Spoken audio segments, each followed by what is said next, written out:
बिस्मिल्लाहिर्रहमानिर्रहीम। अस्सलाम वालेकुम students and viewers. Sir Zafar YouTube के ट्विटर चैनल से टॉपिक है हमारा आज चेक का नमूना। हम आपको आज ये सिखाना चाह रहे हैं कि जब आप बैंक में जाते हैं तो वहाँ यकीनन आपको चेक प्रेजेंट करना पड़ता है और भी बहुत सारे तरीके हैं कैश विड्रॉ करने के। आज ATM, debit card, credit card वगैरह से ये काम बड़ा आसान हो गया, लेकिन अब भी बहुत बड़े बड़े बिजनेसमैन जो है ज़्यादातर अब भी चेक के ज़रिए ही बिज़नेस हो रहा है। और चेक के लिए सबसे पहली बात तो ये है कि हमें ये देखना है कि चेक की शक्ल कैसी होती है। चेक का नमूने के तौर पर हमने यहाँ एक चेक बनाया हुआ है, तो चेक के अंदर जो ज़्यादा ज़रूरी चीज़ें होती हैं, क्या क्या होती हैं, ये ऑलरेडी प्रिंटेड होता है। तो स्टूडेंट चेक बुक के हवाले से आपको बता दूँ, ये 25 लीव्स की होती है, 50 की भी होती है, 100 की भी होती है। अकॉर्डिंगली आपने ख़रीदनी है, जितनी आपको ज़रूरत है वैसी ही आप चेक बुक खरीद लेते हैं। और चेक का जो डिज़ाइन होता है, चेक का जो नमूना होता है, इसका जो स्पेसिमेन होता है, मुख्तलिफ बैंकों से थोड़ा थोड़ा मुख्तलिफ होता है। ऐसा नहीं है कि किसी एक बैंक का चेक किसी दूसरे बैंक के डिज़ाइन के लिहाज से बिल्कुल ही मिल जाए, ऐसा नहीं है।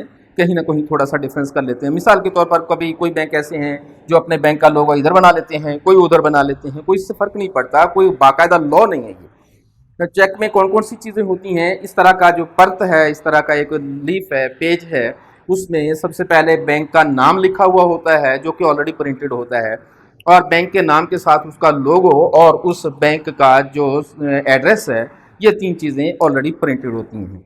तो ये चीज़ें जो है वो पहले से ही उस पर प्रिंटेड होती हैं। इसके बाद अगली लाइन पे आप चले जाएं तो यहाँ एक डेट का छोटा सा एक रो बनी होती है, जिस पर आपने वो तारीख लिखनी है जिस तारीख को आप विड्रॉ करना चाहते हैं चेक। तो तारीख जो है वो कभी कुछ चेक्स में इधर होती है और कुछ चेक्स में इधर भी हो सकती है, लेकिन ज़्यादातर ये तारीख इधर ही होती है। लेकिन मैं फिर कह रहा हूँ कि कोई लॉ नहीं है कि इधर ही होनी ज़रूरी है। ज़्यादातर आमतौर पर फॉर्मेट हम एक ही रखते हैं, थोड़ा थोड़ा फ़र्क होता है। उसके बाद जो है उसके नीचे चेक का नंबर लिखा होता है। कुछ कुछ बैंकों में मैंने ये भी देखा कि चेक का नंबर डेट पर नीचे लिखने की बजाय इधर लिखा हुआ होता है, तो इससे भी कोई फ़र्क नहीं पड़ता, लेकिन ये चीज़ें होनी ज़रूरी चाहिए। डेट क्या है आप जानते हैं, और चेक नंबर क्या होता है। जब आपको चेक बुक दी जाती है तो उस हर चेक पर, हर पेज पर एक अलग से स्पेसिफिकली एक नंबर अलॉट होता है, वो किसी दूसरे से मैच नहीं करता। तो अगर आपने चेक नंबर 1 इस्तेमाल किया, मिसाल के तौर पर आप चेक जो इस्तेमाल करते हैं तो उसका नंबर जो है वो फ़र्ज़ कर लेते हैं ये है। आप उसके बाद जो चेक करेंगे, आप चेक का पर्त लेंगे तो वो 73 होगा, 72 नहीं, उसके बाद 74 हो जाएगा। तो यूं चेक के नंबर बाकायदा लिखे हुए होते हैं। उसके बाद स्टूडेंट यहाँ 2 या 3 लाइनें और होती हैं। बाज़ औक़ात यहाँ 3 लाइनें होती हैं और कभी कभी यहाँ 2 लाइनें भी होती हैं, इससे भी कोई फ़र्क नहीं पड़ता।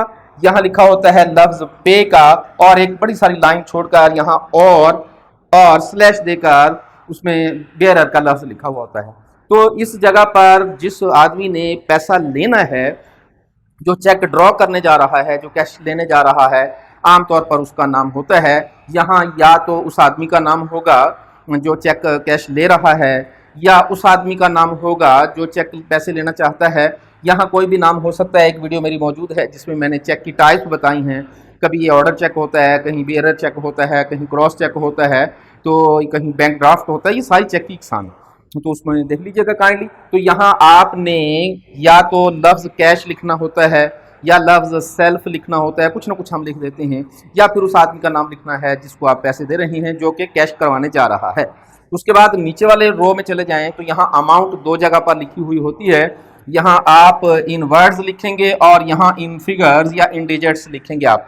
तो फ़र्ज़ करें कि आप 7,000 रुपया लेना चाहते हैं, तो आप यहाँ भी लिखेंगे 7,000 रुपया, और यहाँ भी आप लिखेंगे 7,000 ओनली।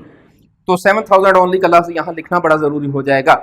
और उसके बाद यहाँ नीचे चले जाएं तो यहाँ अकाउंट नंबर होता है। जब आप अकाउंट होल्डर बनते हैं, जब आप अकाउंट खोलते हैं, तो आपको एक ख़ास नंबर अलॉट किया जाता है जो चेक बुक के हर पर्त पर, हर चेक पर प्रिंट होता है। तो यहाँ वो नंबर जो है वो प्रिंट होता है। जब भी आप चेक पेश करते हैं तो इसी नंबर से ही हम कंप्यूटर में ये नंबर एंटर करते हैं, तो इसी से सारा डाटा निकल आता है कि जी आपके अकाउंट में पैसे हैं, कितने हैं, आपका ये चेक पर जो साइन है ये मैच कर रहा है या नहीं कर रहा।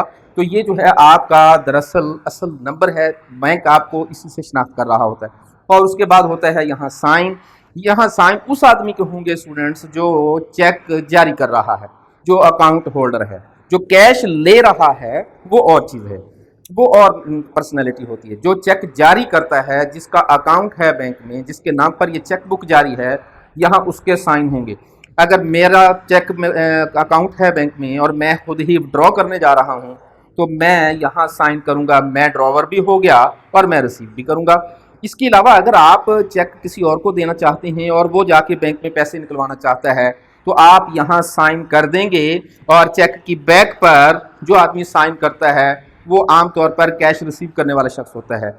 अगर मेरा अकाउंट है और मैं ही चेक रिसीव कर रहा हूँ तो यहाँ साइन भी मेरे होंगे और इसकी बैक पर भी मैं ही साइन करूँगा। लेकिन अगर चेक तो मैं जारी कर रहा हूँ, अकाउंट होल्डर मैं हूँ, लेकिन ड्रॉ आप करने जा रहे हैं, तो फिर मैं यहाँ साइन करके चेक आपको दे दूंगा। आप जब बैंक में जाएंगे तो उस चेक की बैक पर आपको साइन करना होंगे, जो इस बात की अलामत होती है कि आप चेक कैश कौन कर रहा है, चेक कैश कौन ले रहा है। यहाँ अकाउंट होल्डर के साइन होते हैं और इसकी बैक पर चेक रिसीव करने वाले के साइन होते हैं। तो स्टूडेंट, ये थी हमारी आज की वीडियो। उम्मीद करते हैं कि आपको समझ आ रही होगी। तो स्टूडेंट, ये थी हमारी आज की वीडियो। जाने से पहले आपको याद कराना है कि हमारा चैनल सब्सक्राइब करेंगे, आप शेयर करेंगे, लाइक करेंगे, दोस्तों को ज़रूर बताएंगे, अपने कमेंट्स हम तक ज़रूर भेजा करें। इसके अलावा ये भी बताता चला जाऊँ कि आप अपने बहुत सारे मसाइल जो है वो हमसे ब्लॉग स्पॉट पर आकर भी कर सकते हैं। तो यहाँ आप ztutor.blogspot.com पर जाकर भी आप अपने मामलात को हमसे शेयर कर सकते हैं। तो हाज़िर होंगे इंशाल्लाह अगली वीडियो के साथ। तब तक आपका और हमारा अल्लाह हाफ़िज़।